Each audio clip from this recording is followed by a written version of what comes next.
70 آدمی مر کر زندہ ہو گئے۔ پیارے بچوں، آج ہم ایک حیرت انگیز واقعہ سننے والے ہیں جو حضرت موسیٰ علیہ السلام کے زمانے میں پیش آیا، جس میں 70 آدمی مر کر اللہ کے حکم سے دوبارہ زندہ ہو گئے۔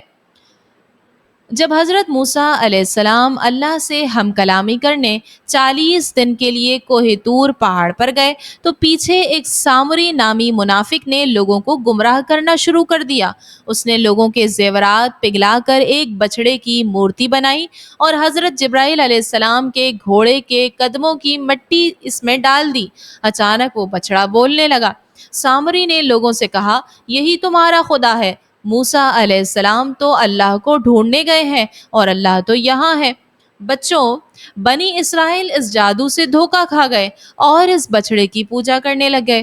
جب حضرت موسیٰ علیہ السلام واپس آئے اور یہ سب دیکھا تو بہت ناراض ہوئے۔ انہوں نے بچڑے کو توڑ کر ختم کر دیا اور اللہ تعالیٰ سے دعا کی کہ ان کی قوم کو معاف فرما دے۔ پھر اللہ نے حکم دیا، جن لوگوں نے بچڑے کی پوجا نہیں کی وہ ان لوگوں کو قتل کریں جنہوں نے شرک کیا ہے۔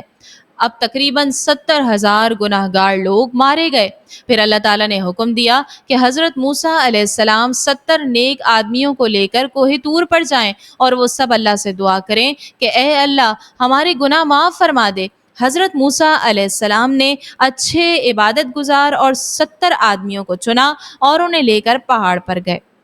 جب اللہ تعالیٰ ان سے ہم کلام ہوا، فرمایا میں ہی تمہارا رب ہوں، میرے سوا کوئی معبود نہیں، تو ان 70 آدمیوں نے حضرت موسیٰ علیہ السلام سے کہا، ہم اس وقت تک یقین نہیں کریں گے جب تک خود اللہ تعالیٰ کو سامنے نہ دیکھ لیں۔